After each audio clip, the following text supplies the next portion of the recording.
महाकुंभ शापित डुबकी। एपिसोड 1 गंगा का श्राप। ओपनिंग सीन खौफनाक शुरुआत। ब्लैक स्क्रीन, बैकग्राउंड में गंगा की लहरों की आवाज, हल्की हवा का सनसनाना और दूर से आती आरती की ध्वनि। लेकिन इसके बीच एक औरत की घबराई हुई आवाज सुनाई देती है। कोई है, मुझे यहाँ से निकालो, कोई मेरी मदद करो। कैमरा खुलता है। एक अंधेरी रात, कुंभ मेले का पवित्र घाट, जहाँ हजारों श्रद्धालु डुबकी लगा रहे हैं। लेकिन घाट के एक कोने में, पानी के पास, एक अकेली औरत खड़ी है। उसका चेहरा घबराया हुआ, आंखों में खौफ।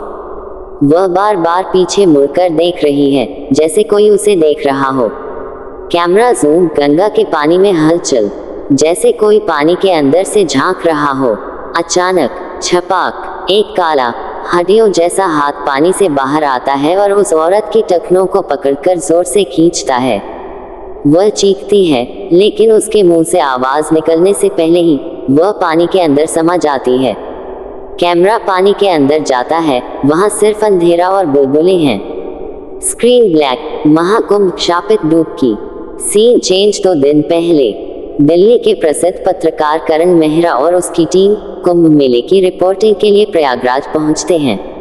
लेकिन करण का मकसद सिर्फ रिपोर्टिंग नहीं है, उसे एक रहस्यमय केस पर रिसर्च करनी है। कुंभ मेले में लापता होते लोग। कैमरा पर्सन निशा ड्रोन कैमरा सेट कर रही है। वह करण से पूछती है, करण, हमें इन गायब होने वाली घटनाओं पर इतनी गहराई से जाने की क्या जरूरत है? ये सिर्फ एक संयोग भी तो हो सकता है। करण गहरी सांस लेता है। निशा, पिछले 2 हफ्तों में 11 लोग लापता हुए हैं। किसी की लाश नहीं मिली, कोई सबूत नहीं, और सभी एक ही जगह से गायब हुए, संगम घाट। तो तुम्हारा क्या मानना है?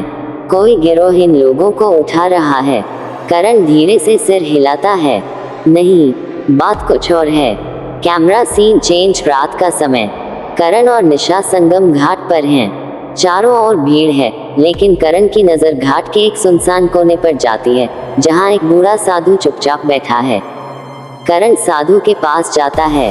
बाबा, क्या आप इन लापता होने वाली घटनाओं के बारे में कुछ जानते हैं? साधु धीरे धीरे उसकी ओर देखता है। उसकी आंखों में एक अजीब सी चमक है।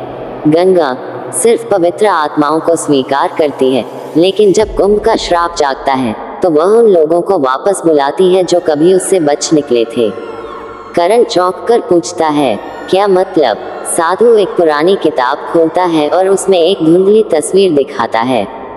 130 साल पहले इसी कुंभ में 108 साधुओं को गंगा में डुबोकर मार दिया गया था। कहा जाता है कि वे अब भी इस पवित्र नदी में कैद हैं।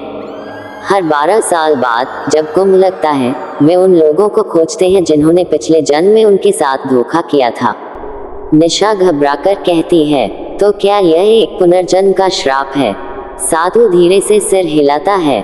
जिस दिन 13वां व्यक्ति लापता होगा, उस रात ये श्राप पूरी तरह जाग जाएगा, और तब जो गंगा में डुबकी लगाएगा, वो वापस नहीं लौटेगा।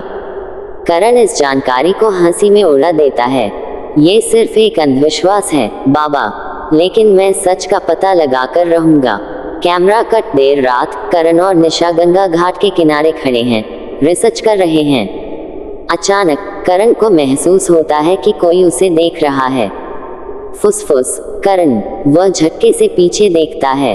वहां कोई नहीं। निशा डरकर कहती है, करण, यहाँ कुछ गड़बड़ है, हमें यहाँ से चलना चाहिए। लेकिन करण घाट के पास जाकर पानी में झांकता है। Camera zoom. पानी में एक आकृति, कोई खड़ा है। एक सफेद साड़ी में भीगी हुई औरत, चेहरा दिख नहीं रहा।